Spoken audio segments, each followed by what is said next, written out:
नमस्कार दोस्तों, मैं सिद्धार्थ आप सभी का बहुत बहुत स्वागत करता हूँ। महाकाली यही आद्या शक्ति है, प्रथमा है, एका है और यही परमेश्वरी भी है। अब ये चाहे तो ये किसी को भी कभी भी दर्शन दे सकती है, परंतु इसमें इनकी इच्छा होगी। साथ ही साथ दर्शन पा लेना भगवती का, भगवान का, देवता का, किसी भी जीव का या आत्मा का ये परम उद्देश्य नहीं होता है, नहीं हो सकता है। ये एक बहुत बड़ी उपलब्धि हो सकती है, एक माइलस्टोन की तरह कि हमें भगवान के, देवता के दर्शन हो गए, परंतु ये उद्देश्य नहीं है। उद्देश्य होता है स्वयं की यात्रा इन तक, अर्थात योगी की एक यात्रा महाकाली तक।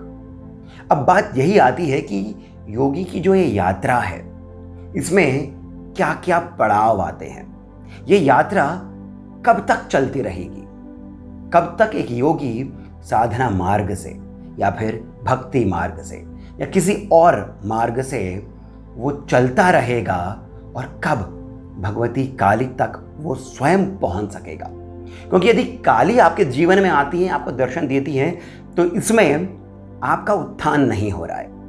परंतु जब आप योगी बन करके, एक भक्त बन करके, एक तपस्वी बन करके जब आप अपनी आत्मा का उत्थान करते हैं, तब वो एक उपलब्धि से कहीं और बढ़ करके सिद्धि के भी स्तर को पार करते हुए आपको एकात्म बना देती है भगवती के साथ। अब यहीं पर ही जब हम बात करते हैं यात्रा की, तो इसमें कई प्रकार के मार्ग हैं।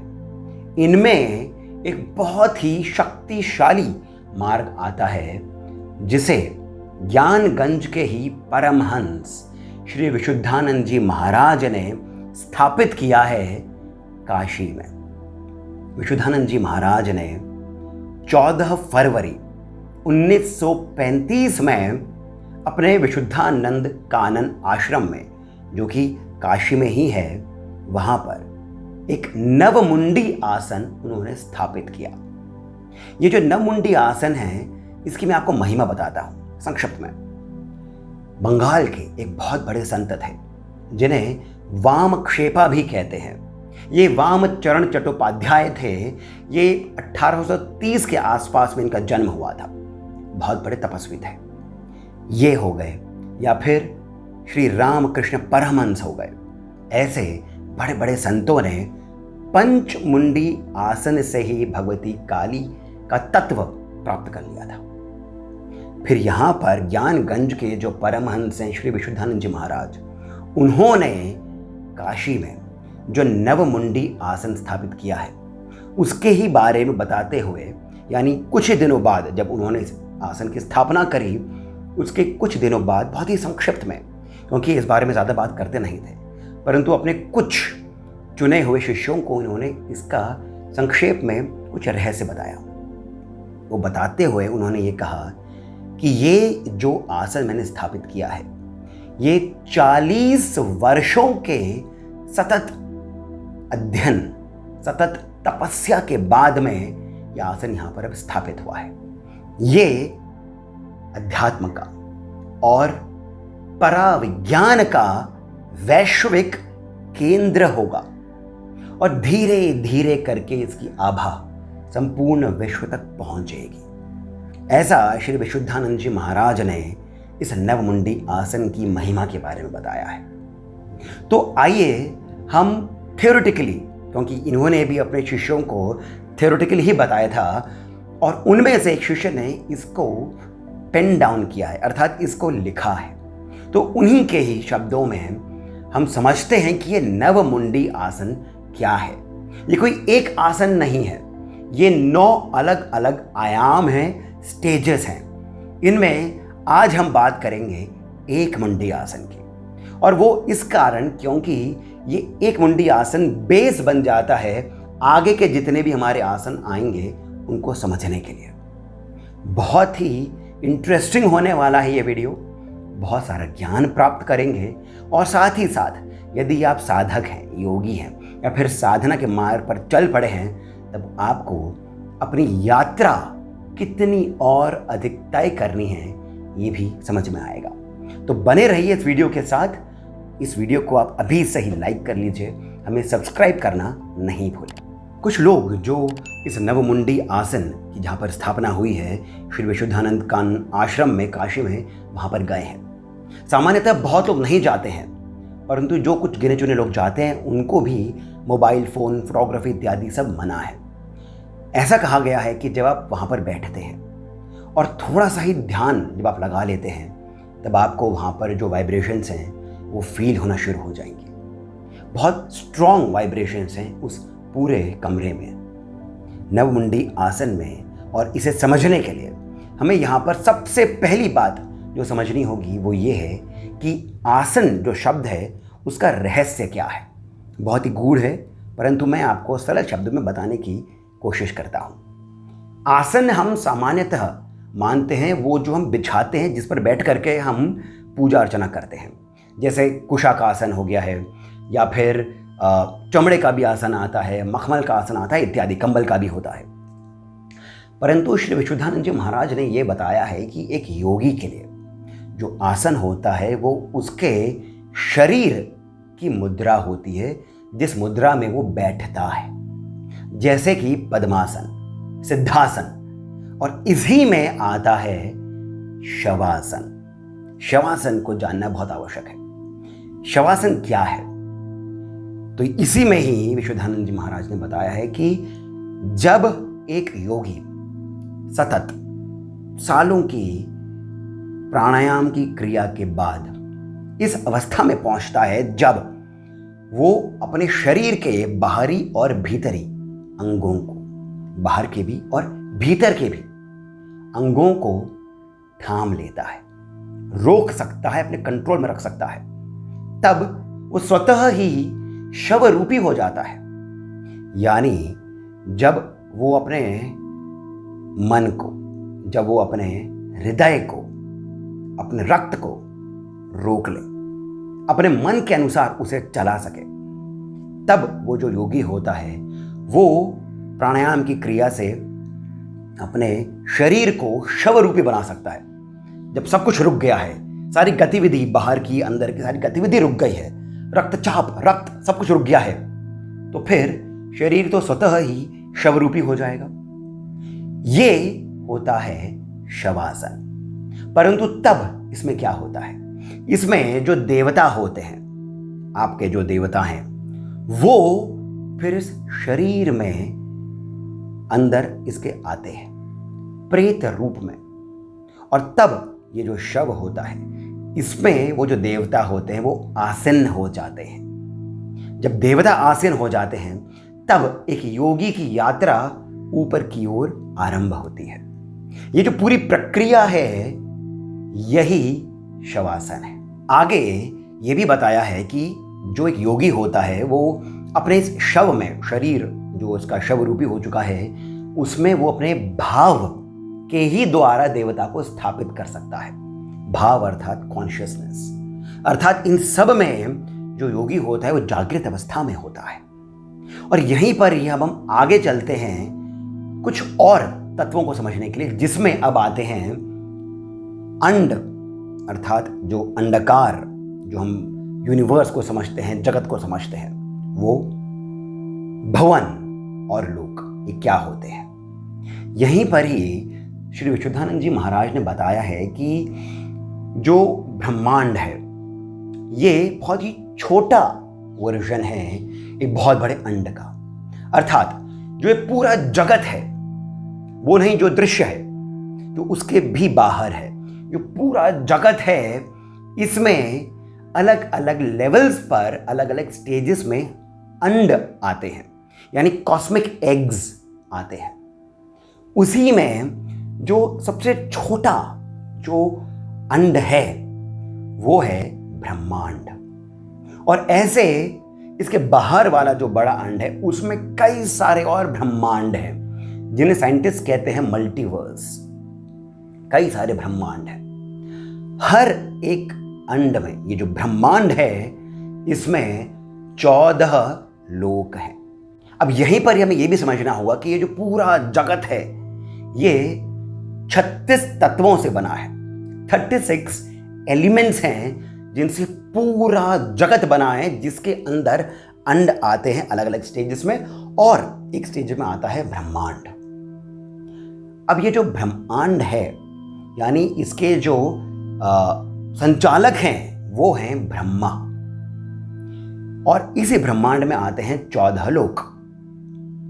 14 लोकों में जो मूलाधार की तरह जो बीच में स्थापित है वो है पृथ्वी। पृथ्वी के नीचे आता है नर्क और इसके ऊपर आता है स्वर्ग। परंतु ये तो 14 हैं, तो फिर पृथ्वी के जो नीचे हैं उनमें आते हैं अलग अलग प्रकार के नर्क, जिसमें आता है तल, वितल, फिर आता है रसातल, फिर आता है नर्क जो अवीची नर्क होता है, यानी जिसमें तरंगे ही नहीं होती हैं। ऐसे अलग अलग लेवल्स होते हैं, अलग अलग लोक हैं। फिर पृथ्वी जो भू है उसके ऊपर आता है अंतरिक्ष, जिसे इंग्लिश में एंट्रिक्स कहते हैं। इस अंतरिक्ष के ऊपर आता है स्वर्ग, जिसके अंदर भी अलग अलग लोक हैं, जैसे भुवर लोक, फिर जन, तपह, और सबसे ऊपर आता है सत्यलोक। अब ये जो भुवर लोक है इसे भोग लोक भी कहा गया है। इसमें जो जीव जंतु होते हैं वो पहुंचते हैं और अपने जो भी इनके कर्म होते हैं उनके अनुसार ये भोग प्राप्त करते हैं। पुनः ये नीचे आते हैं और फिर इसी प्रकार इनका सारा क्रम चलता है। इस लोक के जो संचालक हैं वो हैं इंद्र।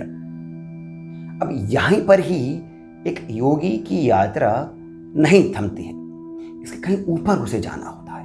अब जो ऊपर के स्वर्ग हैं अर्थात महा, जना, तप और सत्य, इन सब में जो साधु होते हैं, संत होते हैं, तपस्वी होते हैं, जो मुक्त हो चुके होते हैं, वे ही पहुंच पाते हैं। और जो सत्य लोक है वहां पर सत, रज और तम, इन तीनों के ही जो अधिष्ठाता हैं वे निवास करते हैं, वो हैं ब्रह्मा। ये तो हो गई एक कॉस्मिक लेवल की बात। वहां पर इन सब को कैसे कोई एक मनुष्य प्राप्त कर सकता है, यहीं पर हमें समझना होगा कि शास्त्रों में, ग्रंथों में कहा गया है यत पिंडे तत् ब्रह्मांडे, अर्थात जो कुछ भी ब्रह्मांड में है वही सब हमारे शरीर में है, अर्थात हमारा शरीर भी अंडाकार है। यहीं पर ही जो मूलाधार है उसके नीचे है नर्क और उसके ऊपर है स्वर्ग।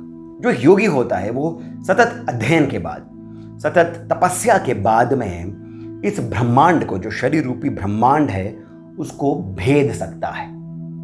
और अब ये किस प्रकार होता है? ये उसी प्रकार होता है जो मैंने आपको शवासन के बारे में बताया था।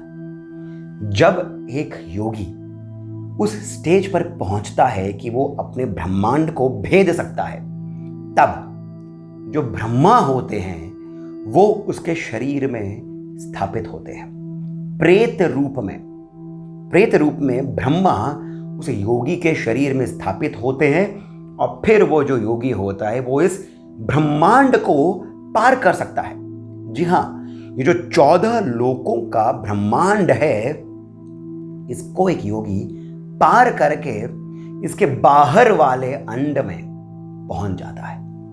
और ये जो पूरा प्रोसेस है, इसमें ब्रह्मा उस योगी के शरीर में प्रेत रूप में स्थापित हो जाते हैं, इसे कहते हैं एक मुंडी आसन। आपने सुना होगा कि वेदों में, महाभारत में, रामायण में कुछ ब्रह्मर्षि हुए हैं। ये ब्रह्मर्षि वही हैं, ये उन्हीं उच्च कोटि के योगियों की श्रेणी में आते हैं और यही वो हैं जो ब्रह्मत्व को प्राप्त कर चुके हैं। यहीं पर ही हमें एक और बहुत ही गूढ़ रहस्य को समझना होगा। ये जो ब्रह्मत्व को पा चुके योगी हैं, जिनके शरीर में ब्रह्मा स्वयं स्थापित होते हैं, ये इस ब्रह्मांड को तो पार कर लेते हैं, परंतु फिर भी ये पृथ्वी तत्व में ही रहते हैं। ये क्या बात हुई? इसका मतलब क्या हुआ? ये जो पूरा ब्रह्मांड है, जो 14 लोकों का, ये पृथ्वी तत्व से बना है, अर्थात इसमें जो मुख्य रूप में जो तत्व है प्रधानतः वो है पृथ्वी। अब ये जो पृथ्वी तत्व है ये हमारे धरती के जो पंच तत्व हैं जिन्हें हम जानते हैं, आकाश, जल, अग्नि, वायु और पृथ्वी, ये जो पांचों तत्व हैं इनसे भिन्न है। आपने सुना होगा कई सारे फिजिसिस्ट को ऐसा कहते हुए कि जो फिजिक्स धरती की है वो फिजिक्स आउटर स्पेस की नहीं है। अलग अलग प्लैनेट्स में फिजिक्स के जो लॉज हैं वो बदल जाते हैं।